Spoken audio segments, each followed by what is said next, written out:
What are some popular financial myths that need to be busted? Well, here to bust them for us is Haley Tolitsky from Cooke Capital. Haley, welcome.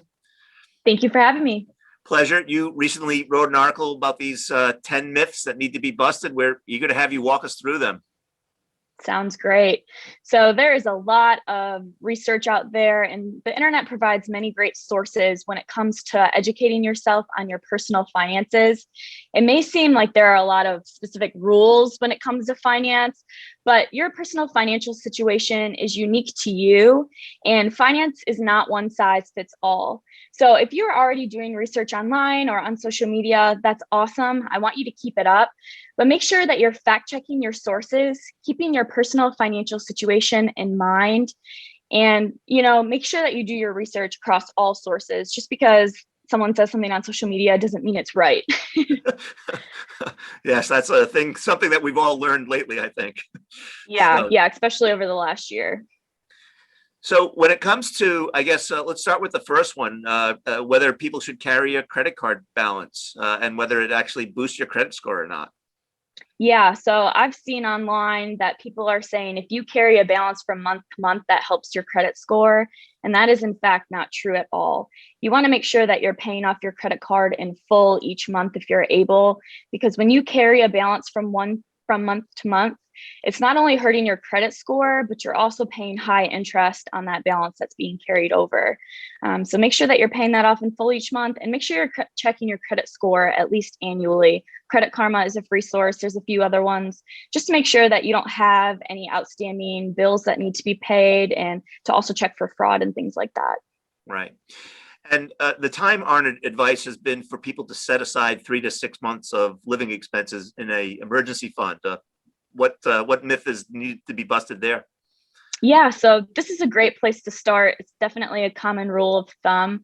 However, if we learned anything over the past year with the pandemic, it's that things change and it's better to be prepared. So if you were, face financial hardship over the last year, if you have variable income, if you're self-employed, if you're a one income household, it may be better to hold closer to 1 year of living expenses in an emergency fund, and potentially even more. Again, this is something that's very unique to your own situation. So you need to determine what's best for you, but three months, even 6 months might not be enough for your situation.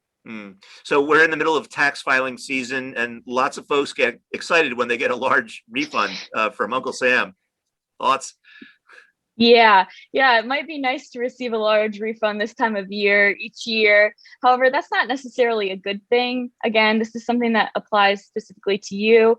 But when you receive a large refund each year, the government is actually holding your money for you throughout the year without paying any interest to you. So if you're receiving that money through each paycheck that you get, you definitely could put that money to work in different ways. And so the IRS has a really great tool. It's a tax withholding calculator. The link is in my article, and you can enter your information. It takes less than 5 minutes, and it will help you determine if you're withholding the right amount from each paycheck. So lots of people think if they put money in a bank, in a checking account or savings account, that it's safe. They can't lose it.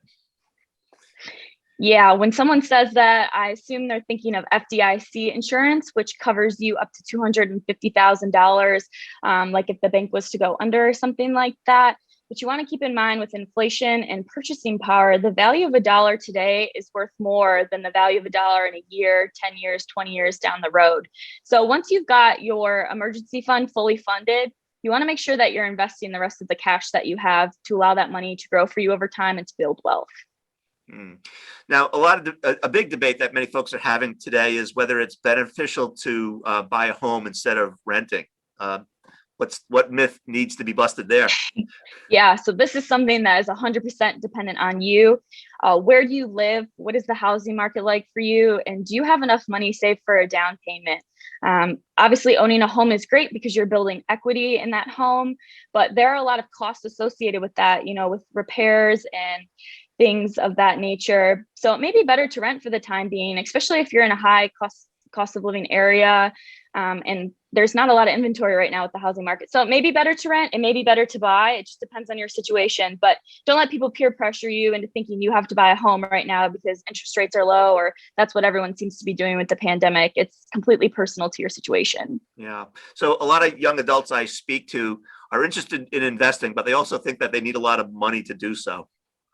Yeah, this isn't true at all. And it's best to start investing now. So if you're offered a workplace retirement plan, make sure that you're contributing to that, at least to get the full employer match, because that's investing you for retirement.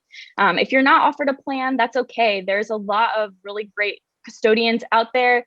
You can open an IRA or a Roth IRA, depending on your tax situation, and set up monthly contributions. Most of these brokerage firms allow you to start with under $100. So the key is to get started. You can increase your monthly contributions over time, but that is not true at all. You can start with as little as $25. So that is not a good excuse to not invest. Right. And of course, other people say that it's just too complicated for young people to invest in the stock market. Yeah, and that's not true either. Again, there's a lot of really great resources, to educate yourself, but it just comes down to setting up your automatic monthly contributions so you don't have to think about it. And you can just choose a total stock market mutual fund or ETF, exchange traded fund. So that's going to keep you very diversified, and that's a great place to start. And then as you get more educated and do more research, you can kind of get fancier with the investments along the way. Hmm. So a lot of folks who might go on social media might see this advice, which is you better pay off all your debt before you start investing. Thoughts about that? Yeah. So you want to make sure that first, if you have a workplace retirement plan, you're contributing enough to get the employer match, because that's free money.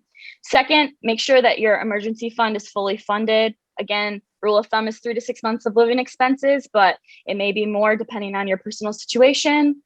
And third, you want to make sure that you pay off any high interest debt. So this is like credit cards. Sometimes those interest rates are like 20%. So if you have credit card debt, pay that down first. But if you have, loans or debt with interest rates under 7 to 10%, you want to start investing, because the S&P's average, over the last 10 years is about 9%. So technically you could earn more than you're paying with debt interest. So, and again, with compounding interest and the time value of money, you want your money to grow for you. So you need to start investing as soon as possible. Yeah. And another myth that I think needs to be busted is the notion that all debt is bad. Yep, absolutely. So again, debt isn't necessarily a great thing, but it can be beneficial. So credit cards are bad debt because you're not earning anything for carrying that debt and you're facing high interest rates. Car loans are typically bad debt because it's a depreciating asset. However, a mortgage can be considered good debt, one, because interest rates are so low right now, and it's allowing you to build equity through real estate.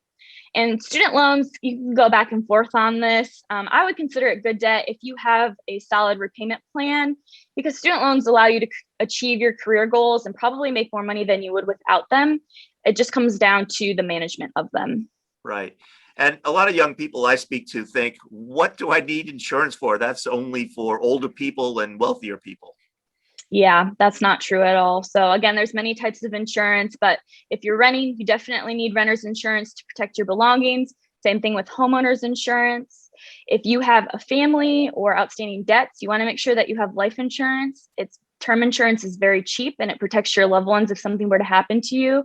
And with disability insurance, it's more common to become disabled and not be able to do the work of your job than you would think. So if you are worried about that, you want to make sure that you get that policy in place.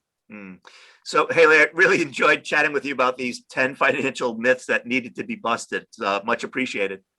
Thank you. Yeah, keep in mind, the popular thing isn't always the right thing. So stay true to yourself and make sure that you're making decisions that are beneficial for yourself, not what everyone else is telling you to do.